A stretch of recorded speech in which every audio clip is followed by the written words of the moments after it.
everybody, thank you for having me here today. My name is Ahmad البشير and I'm the host of البشير Show, an Arabic language satirical news program. Our next season is in October, so be sure to tune in.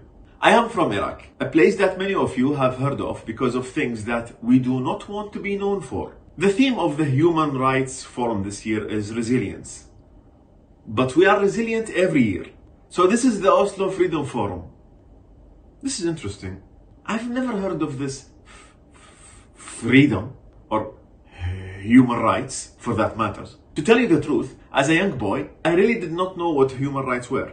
I cared about listening to the Backstreet Boys without my father throwing out my tapes or smashing the tape player against my face. I wanted my history teacher to hit me on the palm rather than the back of my hand because that would have hurt much less. I also wanted a really cute bunk bed.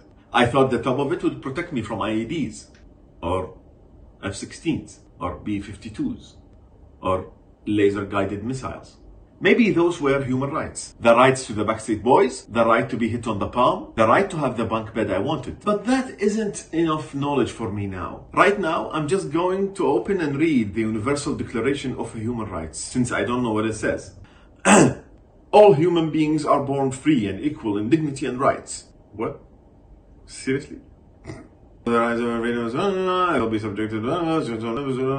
this is bullshit. Okay, after I'm done here, I'm going to call up some friends and tell them that we have these. I had no idea. I wonder if they know. But right now, sitting here, talking to you all, I'm feeling very inspired by this document. Since I want to tell you all about my home country, I have made a Universal Declaration of Iraqi Human Rights to let you know what we have in Iraq. Here they are. Number 1, Iraqis are born free, confined to their sect or religion. You're labeled, that's it. You have to live your whole life a certain way because of the sect or religion that you were born into. You spend your whole life defending something you didn't even choose. You fight and you die for it. Number 2, men have the right to do whatever they want to do. Number 3, women do not. Let's look at some examples. First, when you're a man harassing some woman, later on you can just blame it on her clothing. That short skirt shot me first. Those tight pants gave me the evil eye. It is completely logical then. Or, when a man rapes a woman, we see this as a problem, but we think a good solution is forcing them to marry. Right? Best of luck to the happy couple. And a man can beat his wife, his children, his sister, his female cousin, because he knows best. Men can do whatever they want, except if they open the car door for their wife. Then they're called a sheep. Number 4, you have the right to drive freely, no matter what. No driver license? No traffic lights? No problem. At intersections, it's you and your luck. You might die, it's fine. You have to find your own path through the traffic. It's beautiful, actually. It's just like finding your way through life. The exact same thing. Except in every intersection, you have to redo the whole thing again. Isn't that even more beautiful? Number 5, do not kill, with 500 exceptions, like killings are okay if you have the right foreign backers, or if it's Sunday. Mondays are okay if it's hotter than 3 degrees. Tuesdays if you have a green camo uniform. Just kidding, the whole week is for them. If they sleep with your spouse, it's a crime to not kill them. If your child scores on the neighbor's kid during football, then the kid's father has the right to come kill you. And many other reasons. I'm not going to waste your time and read them now. But if you think of a reason, it's probably listed. And I'm sure all of you who are watching, you think you are very free. But in Iraq, we are actually even freer. We can do whatever we want to do. Someone cuts me off in the traffic, I'll just go ahead and kill them in the next intersection. Instant karma! You see, we're actually much more free than you all are. It's very obvious. It's like the Wild West out here. You guys have to work hard to do the same things, like become a cop in the US or something. That's just so much work. Number 6, you do not have the right to take an AK-47 and fire in the sky. Except weddings, when you're sad, the national team wins, the national team loses, the national team come home, the national team flies away, the national team sleep, when your child is circumcised. Any other circumstances? For fun. Yeah, so when you see someone firing a gun, you can't just assume that you know how they are feeling. There are so many possibilities. It's useful very often. As a tribe member, You can also shoot at the balcony. Only the balcony. No people. I mean it. Not a door, not a window, not a wall, not a child. Only the balcony. To tell another tribe to visit you at your house to resolve an argument. It's an amazing sign that you're finally ready to talk about it. Which brings us to number 7. You have the right to jump into an approaching car and injure yourself. Then you have the right to shoot at the driver's balcony to demand compensation. All Iraqis are insurance companies for each other. Number 8. As an Iraqi, you have the right to buy the battery in your TV remote if it's not working. This is what we do. When the battery in your remote control dies, you can just take it out. I bite it.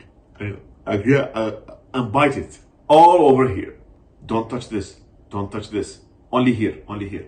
In the middle. Then put it back in and it works. This is an Iraqi life hack. I promise. You will need it one day. Number 9. A member of security forces has the right to close a street with thousands of cars in it just because he's upset. Sometimes he's just upset. He lost at his video game, or his wife yelled at him for smoking inside again. Just kidding. We all smoke inside. But he has the right to have his tantrum, and we have the right to sit in the traffic and wait for it to be over.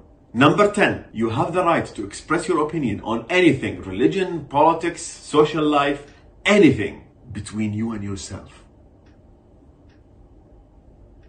Number 11, you do not have the right to stop asking a married couple when they're going to have children. And you also have the right to keep suggesting random doctors to solve their problem. Because there's definitely a problem because they haven't had any children yet. Yes, these are almost all the rights that we have in Iraq. This is our universal declaration. To be honest, as a people, we never hear about human rights on the news. We only know it in the negative, the lack thereof. We never see them as a thing on their own. Human rights is always followed by abuse on TV here. We only know to look at the TV and think, oh, poor guy, at what goes on there. We grow up knowing only the feeling of pity or the feeling of revenge, of course. All of that just goes to show the resilience of the Iraqi people. They were promised the full human rights as part of a democracy.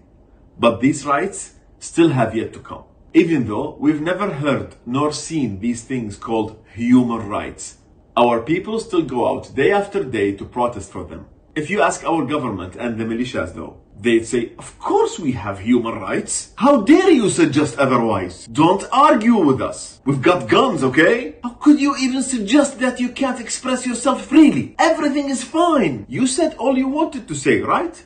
Before we shot you. But I still learn the greatest lessons from the people around me in Iraq, whom I love very much, and who will one day see all their rights and their freedoms. And if anyone has a problem with what I've said,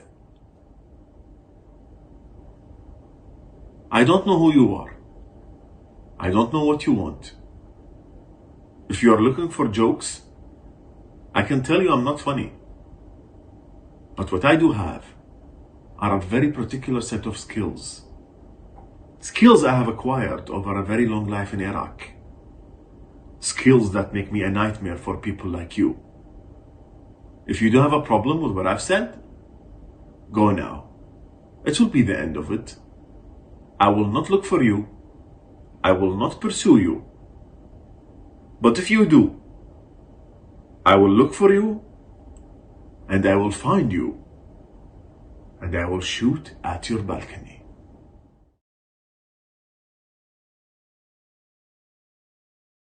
Thank you again to the Oslo Freedom Forum for having me here with these wonderful speakers.